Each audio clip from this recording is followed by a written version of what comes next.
Welcome, women and gentlewomen of all ages, to the by far most brilliant video on my channel. For those of you who are unsure, this is obviously a very educational video. I will be talking about the brilliant medium of anime in a way that was never talked about before. So yes, this is for the good of mankind and for the progression of the human race. The reason that I ended up making this video was, well, pretty simple. It's kind of a thank you, because on my latest biggest flexes in anime, you actually hit that 80,000 like goal, so another one is on the way. And in my latest greatest plots in hentai video, you actually, well, asked for 50,000 likes, and you got it over 200,000. It's the most liked video on my entire channel, and it was messing with me for like a week. So here's a bonus flex for all of you to enjoy. The biggest flexes in hentai. Yes, a perfect culmination of two wonderful mediums, flexing in fiction, which is always extremely enjoyable, as well as analyzing hentai, which is far more enjoyable than it should be. So, similar to my other hentai videos, being that keeping them on my channel is actually not good for me, especially because, you know, the last one was age restricted and whatever, this video will be deleted shortly. So, watch while you can and share around and whatever. And if this video does get 100,000 likes before getting deletified, then Biggest Flexes in Hentai 2 will come out. Not promising when, but it will happen, and it will also be deleted. So I highly suggest you subscribe if you actually want to catch it. This is an appreciation video from me to you for everything. And it's also funny because I memed about making biggest flexes in hentai, and a lot of you liked the idea of memeing it, but I don't think any of you actually expected it to be reality. Because I mean, like, how are there flexes in hentai? You shall see. This video is obviously not sponsored by anyone, but if you're also insane, feel free to peep my Sanity is Overrated merch. Link in the description. That would be extremely cool. First flex, and this one is from Gakuen de Jikan yo Tomare. So now this beautiful anime has a brilliant philosophy behind it, but first I'm gonna have to be talking about what it's about a little bit to set up the epicness of the flex that's about to ensue. So there's this dude who's the illegitimate son of this extremely aristocratic individual who is so awesome he even owns his own super prestigious girls' school. Now, before anything else, this guy was already blessed with hentai protagonistitis, meaning he has no eyes, but inadvertently gains superpowers. This is a thing that you will notice is fairly present in this beautiful genre, and it is the perfect way to set up his flexnacious abilities. Now, this isn't very relevant or anything, but he was walking down the street and some witch said to him, "Hey, come hither, my child," and gave him a stopwatch that could stop time. So he was like, "Oh, sick, I love these things. This is like the greatest thing ever." And he proceeds to do what any normal hentai protagonist would do with this watch that stops time. Now, full disclosure, I am not condoning the actions any of these hentai protagonists that I'm about to be taking are going to be doing, because most of what they do is, well, relatively not so kosher. Like, if I would know someone that did this type of thing, it's not the type of person I would ever want to speak to, ever. Well, at least I wouldn't want anyone to know that I speak to this guy, but that's not the point. Point is, this guy gets time-stopping watch thingy, and then, well, his aristocratic dad has two daughters, which are, well, his half-sisters, that are students within this school. Coincidentally, one is a lolly, and the other one is a big busty babe. Total coincidence, and not purely just to impress a wide audience. Now, this guy is thinking with his head first and his penis second. Yes, he does stop time to invade the school. Yes, while time is stopped, he does do some relatively uncouth, not so nice appropriate things with his two half-sisters, but does he do it purely for pleasure because they're hot and he's a dude? Hell nah! This guy is next level 5,000 IQ hentai protagonist. The reason why he used this time-stopping power right here on these two girls is for one reason and one reason only.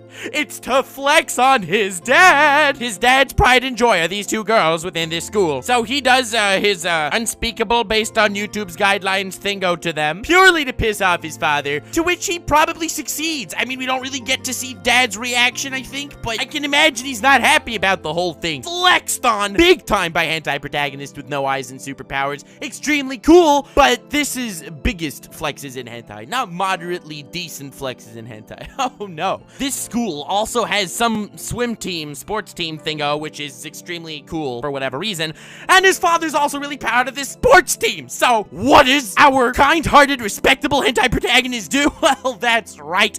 he doesn't just finish with his sisters. Hell nah! Time for this guy to stop time again and go after that sports team I was talking about, where they can all make that Belle Delphine face after time gets restarted. Yes, that's right. I now call Ahigo faces anime characters making Belle Delphine faces, as opposed to Belle Delphine making anime faces. Yes, she has affected the medium to that degree. So now, after doing that to the sports team, have you figured out his true objective yet? It's not just to nut with no repercussions because of his time stop-a-fire. Hell no! It's to flex on his dad. And he's like, they gotta stop here. All right, so I got the daughters and we got the sports team. Let's proceed to stop time for however long it takes to violate every single girl in the entire massive girls' school, Belle Delphinifying all of them, where they all just like get knocked out because of the amounts of pleasure they've had and whatever. You know, typical hentai stuff based on facts, logic, and a bit of science. And this dude, who apparently has the testicular stamina of Thanos with all Infinity Stones, manages to get through all of them, leave the school, restart time. And you know why he did all this? No, it's not because he wanted to bust a nut.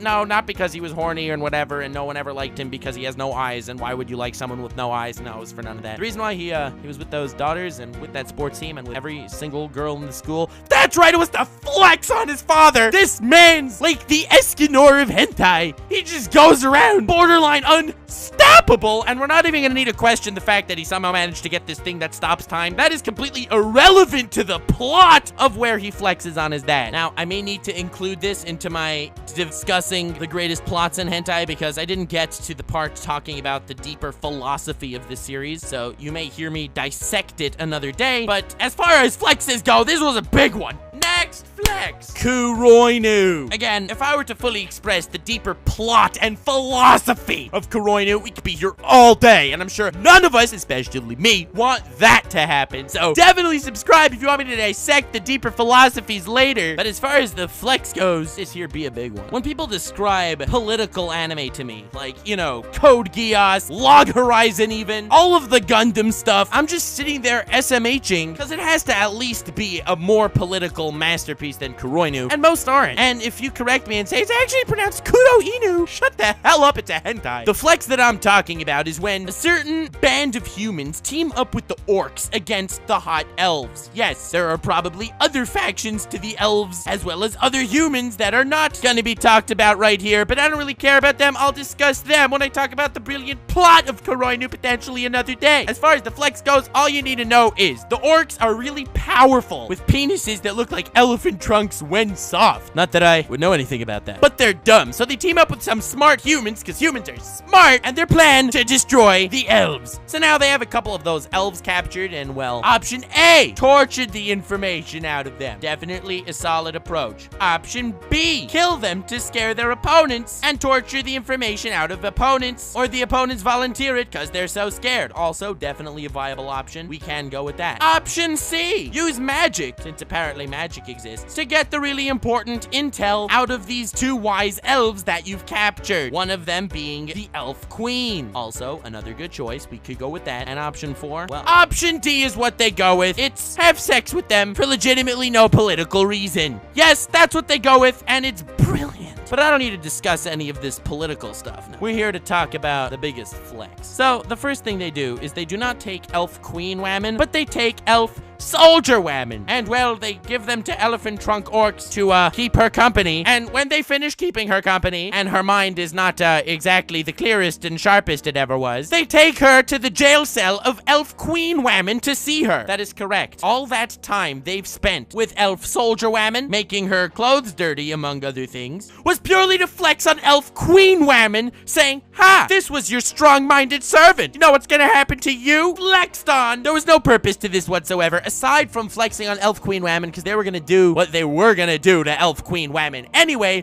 But before they started, they wanted elf queen women to see what became of elf soldier women. I hope you're following. I understand this is complicated. So they went to the great lengths of messing with elf soldier women just to flex on elf queen women. A metaphor for this is obviously when Madara decided not only was he gonna drop one meteor, but he was gonna drop a second meteor. That's kind of what was going on here, just in a slightly more explicit and deeper political way. So glad we got that out of the way. Epic flex there. Next flex, flex. And this is from the hentai Crimson Girls. So now, Crimson Girls is about a bunch of girls who developed a secret organization that rides the train all day because, unfortunately, they've watched a lot of hentai and they know that whenever a girl walks on the train, she is not gonna get the ride that she expected. So, because of their deep hentai knowledge, they developed this secret society of Crimson Girls that will fight back whenever they see something awry going on said train. So, the protagonist of this hentai is the dude that's like, oh, you girls are riding the train to stop molestation or whatever else is gonna be happening? Well, time to flex on you by saying, yeah, that philosophy that you're gonna be stopping bad stuff from happening on trains while you're gonna be the target of that bad stuff, get flexed on! Next flex. Depravity. This is the story of a teacher who happens to be awesome at martial arts and all the students love her, including a couple of students that, well, love her a little more than as a teacher. So, in typical hentai fashion, these guys wear masks that cover their eyes, so you can't see their eyes, so they brilliantly evolve into the ideal hentai protagonist due to their hard work ethic alone. Mad respect, boys. And these guys manage to capture the teacher, tie her up after a few of them get beaten the crap out of them because the teacher's a mad lad, and then they proceed to, well, do things to the teacher that the teacher would rather they don't do,